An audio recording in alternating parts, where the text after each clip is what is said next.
Olá a todos e sejam muito bem-vindos ao especial de Halloween deste ano. Se vocês já são subscritos aqui ao canal há algum tempo, vocês já sabem que chegou aquela altura do ano. Estamos aqui então, malta, para dar início ao nosso especial de Halloween deste ano. E para quem não conhece o especial de Halloween, é muito simples. É uma série que eu faço todos os anos na altura do Halloween, em que nós temos 6 vídeos de seguida sobre casos. Portanto, começa no dia 26, que é hoje, e termina no dia 31. Por isso, malta, digam-me já aí abaixo nos comentários se estão entusiasmados com o especial de Halloween deste ano ou não. Eu estou mega entusiasmada, até porque este ano vamos ter uns casos bastante interessantes, portanto digam-me isso aí abaixo nos comentários. No vídeo de hoje venho falar sobre o caso The Boy in the Box, que é um caso muito conhecido e que inclusive vocês já me pediram imensas vezes para falar aqui no canal, portanto eu estou muito entusiasmada. Mas antes de começarmos este vídeo, malta, não se esqueçam desde já de subscrever ao canal se são novos por aqui, deixarem o vosso grande gosto se estão entusiasmados com o especial de Halloween e por fim também, claro, de ativarem então as notificações e de me seguirem pelo Instagram. E bora lá então passar para este vídeo. Tudo começou então no dia 25 de fevereiro de 1957, quando um rapaz foi encontrado dentro de uma caixa numa floresta na Filadélfia.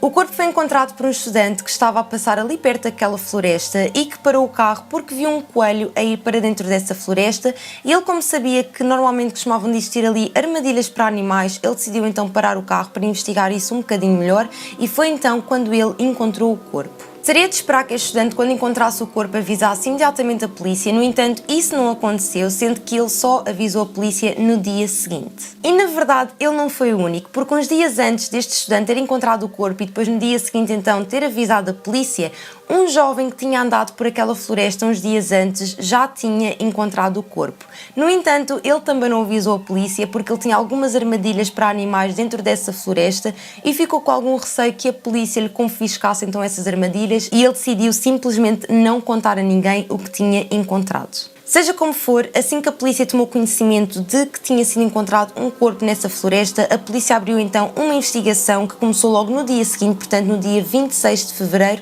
de 1957. Como eu já vos tinha dito então anteriormente, o corpo deste rapaz foi encontrado dentro de uma caixa, ele estava embrulhado também com uma manta.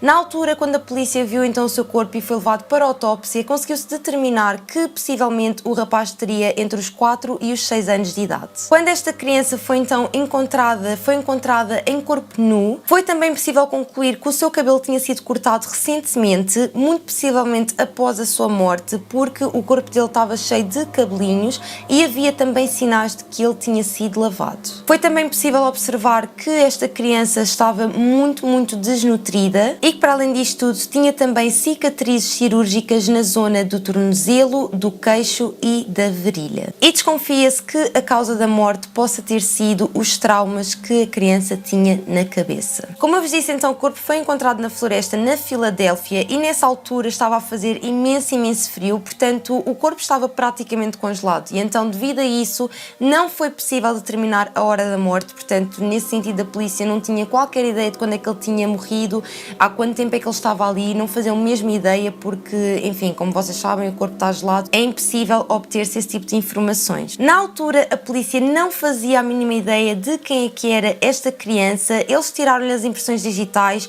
e estavam bastante otimistas, pensaram que iam conseguir identificar a criança muito facilmente, no entanto não foi bem assim. Mais de 10 estados tentaram identificar o corpo, mas sem sucesso, portanto ninguém fazia a mínima ideia de quem era esta criança. Inclusive a polícia foi a imensos hospitais, no entanto não teve mesmo sorte nenhuma em identificar esta criança. Este caso começou então a atrair muita atenção por parte da mídia na Filadélfia, inclusive um dos jornais, que era o Philadelphia Inquirer, imprimiu mais de 400.000 folhetos para distribuir por todo o estado, inclusive iam também nos envelopes das contas para pagar e mesmo assim ninguém apareceu para identificar esta criança. Não estava mesmo fácil identificar este rapaz, tanto que a polícia acabou por distribuir pelo estado uma fotografia do rapaz e então o que eles fizeram basicamente foi vesti-lo e sentá-lo, portanto após a sua morte, não é? E tiraram essa fotografia de forma a que tentasse retratar uma fotografia normal dele com vida para ver se isso os levava a uma nova pista. No entanto, isso também não aconteceu. Como vocês podem perceber, apesar de toda a publicidade e todo o interesse que houve à volta deste caso, até aos dias de hoje não se sabe quem é este rapaz, nem por que raio que ele foi parar a uma floresta numa caixa. Até aos dias de hoje este caso nunca foi resolvido. No entanto, existem algumas evidências e vou agora então dizer-vos quais é que são as principais evidências deste caso. A primeira evidência então que vos venho falar é a caixa onde o corpo foi encontrado. A caixa tinha um código de barras e isso foi uma ótima pista para a polícia, porque dessa forma, passando o código de barras, a polícia conseguia identificar de onde é que era essa caixa e esperar que isso levasse a alguma pista. A polícia observou então o código de barras e o mesmo levou-os até a uma loja que se chama JCPenney. Eu não sei se vou dizer este nome bem, ok? Mas pronto.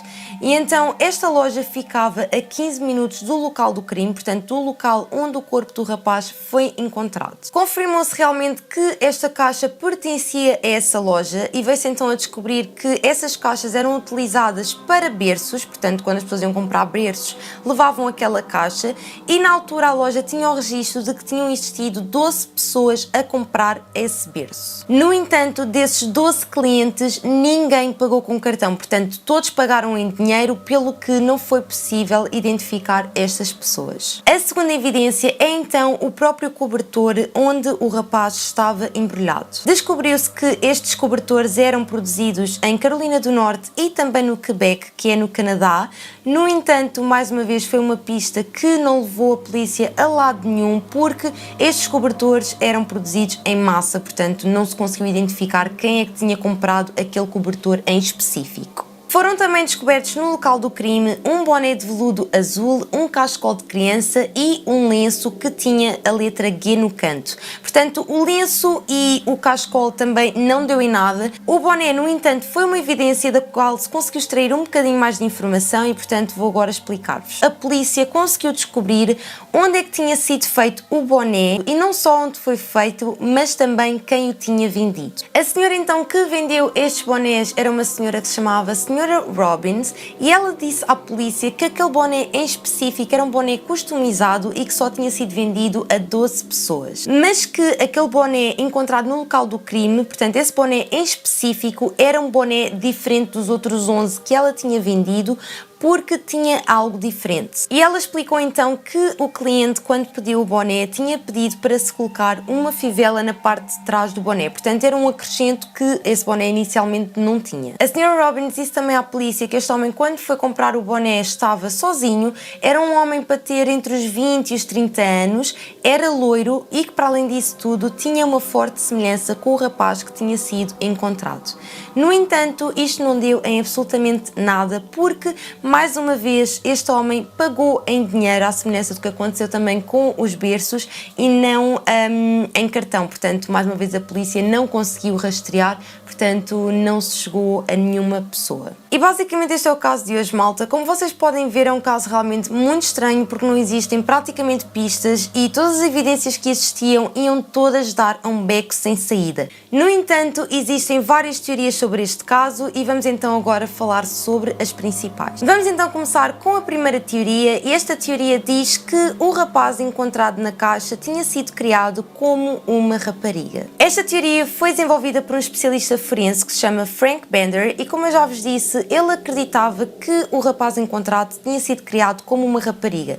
Uma das razões pelas quais ele acredita nisso é o facto de ele ter tido o cabelo cortado. E a segunda razão foi pelo facto da criança ter as sobrancelhas tão bem feitinhas. Em 2008, o Frank Bender fez um retrato do menino encontrado com o cabelo comprido, portanto como se fosse uma rapariga, na esperança de que alguém identificasse, uma vez que na teoria dele ele tinha sido criado como uma rapariga, muito possivelmente não o iriam identificar como um rapaz e sim como uma rapariga. No entanto, isto não deu em nada até hoje, ninguém o identificou. A próxima teoria foi desenvolvida por dois autores que eram o Lou Romano e o Jim Hoffman. Estes dois autores seguiram uma pista de um homem na Filadélfia que lhes contou que os seus pais tinham arrendado a sua casa a um homem que tinha-lhes dito que tinha vendido o seu filho. Confuso, eu sei. Mas basicamente é isto, foi um homem que lhes contou que a sua família tinha arrendado então a sua casa a um homem que lhes disse que tinha vendido o seu filho. Na altura então, como a polícia conseguiu identificar esse homem através dessa informação, havia a possibilidade de se fazer uma comparação de ADN, uma vez que se desconfiava que este homem pudesse ser realmente o pai da criança que foi encontrada. No entanto, até aos dias de hoje não se tem qualquer tipo de informação sobre isso, portanto, eu não sei se a polícia chegou a comparar o ADN, não sei se compararam, mas viram que não era compatível e então nunca disseram isso publicamente, não faço ideia. A única coisa que eu sei é que nunca mais se ouviu falar sobre isso, portanto calculo que esse não fosse o pai da criança. O que é um bocado estranho, não é? Porque nunca mais falaram sobre isso, mas tendo em conta que a polícia sabia, eu calculo que não fosse realmente compatível e por isso ficou por aí. A próxima teoria é capaz de ser das teorias mais conhecidas deste caso, que é a teoria então de que o rapaz tinha sido abandonado. Em 1960, um homem que se chamava Remington Bristow começou a sua própria investigação sobre este caso. O Sr. Remington era um funcionário de um consultório médico e só para vocês terem uma noção, em 1960 ele começou a investigar este caso porque queria e só parou quando morreu, portanto em 1993. E então, só para vocês terem uma ideia, claro que isto não foi uma investigação oficial, não é? A polícia não estava de toda envolvida, foi mesmo um homem que se interessou pelo caso ao ponto de tentar descobrir quem era este rapaz. Na altura em que ele estava a fazer esta investigação, ele conheceu um médium que basicamente lhe disse para ele procurar um lar adotivo. Este médico, na verdade, foi com o Bristow até ao local do crime e a partir do local do crime ele conseguiu identificar onde é que era o lar adotivo que ele tinha falado inicialmente e então ele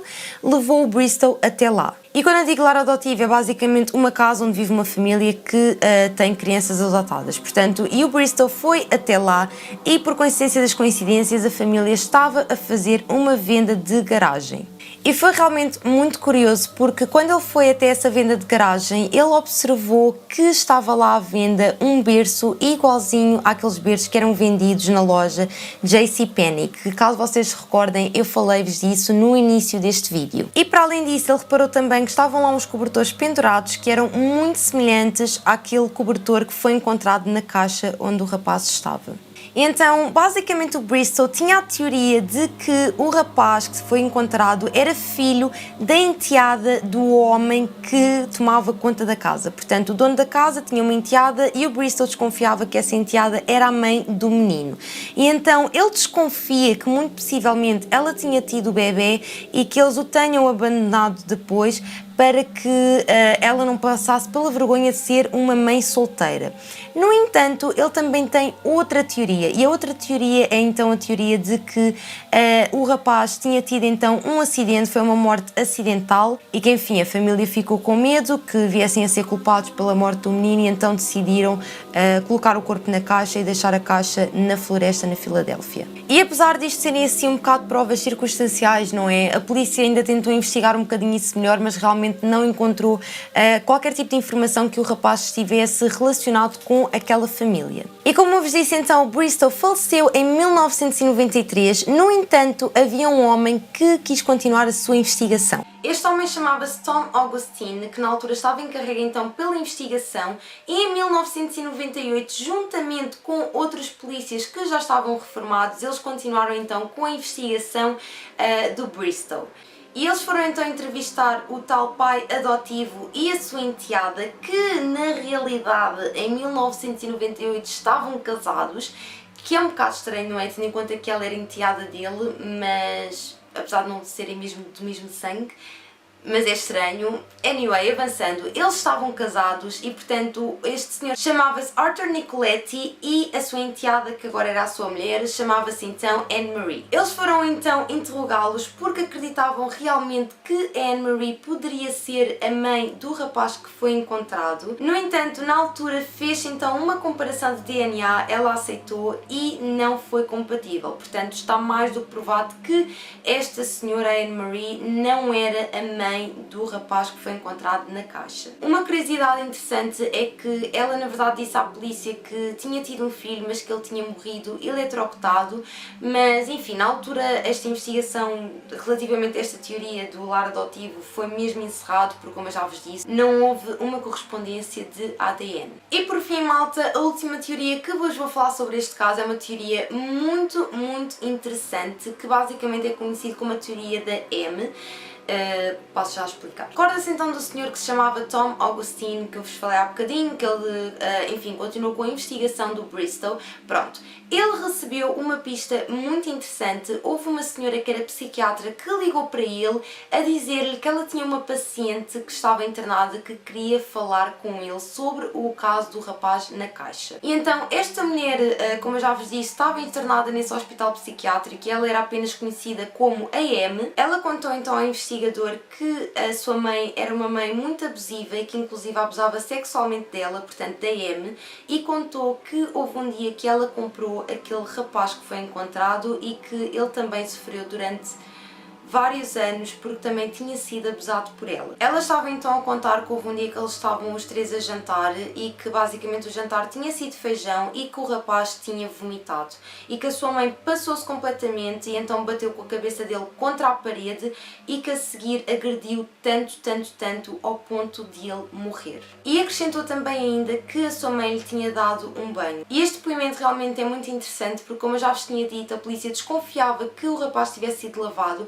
E para além disso, existe aqui um pormenor que eu esqueci-me de vos dizer, mas que foi o facto de terem encontrado restos de comida no estômago do menino, e não apenas isso, mas também uma substância, portanto, nesta zona que, ao que tudo indica, é sinal de que a pessoa vomitou antes da sua morte. Eu não vos sei explicar isto assim com termos muito profissionais, mas acho que vocês conseguiram perceber o que eu estou a querer dizer, não é? Portanto, normalmente os médicos, quando encontram essa substância no corpo humano, significa que a pessoa esteve a vomitar, portanto é bastante consistente com aquilo que a M contou à polícia. É realmente muito interessante porque a polícia levou este depoimento bastante a sério, porque na altura toda essa questão do vómito e do ter sido lavado e tudo mais eram informações que nunca tinham sido reveladas em público, portanto ninguém sabia desta informação, no entanto ela sabia.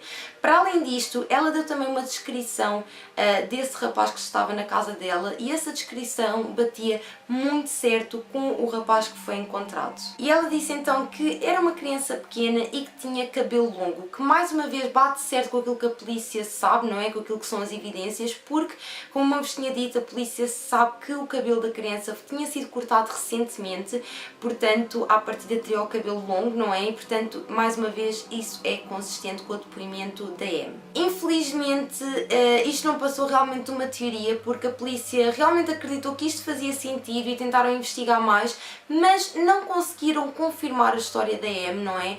Tanto que falaram com vizinhos e tudo mais, e os vizinhos disseram que nunca tinha existido uma criança naquela casa e, como é óbvio, também a polícia descobriu, claro, que a M tinha um histórico de doenças mentais muito graves, portanto, enfim, acabou por ser exatamente isso, apenas uma teoria. E basicamente é isto, pessoal. Na altura, o corpo do menino foi enterrado num cemitério próprio para pessoas que não têm identidade, que até hoje não se sabe a sua identidade. No entanto, em 1998 o seu corpo foi exumado com o objetivo de se extrair ADN. Acabou então por ser enterrado novamente no Ivy Hill Cemetery, que é na Filadélfia, e o seu túmulo está então identificado como Criança Desconhecida da América. E até aos dias de hoje, os moradores da Filadélfia costumam visitar o túmulo do menino da caixa para lhe deixarem flores e também peluches. Uma curiosidade também sobre este caso é que uma senhora que se chama Barbara Ray, em 2016, disse que ia tentar resolver o caso do menino da caixa com ADN. Portanto,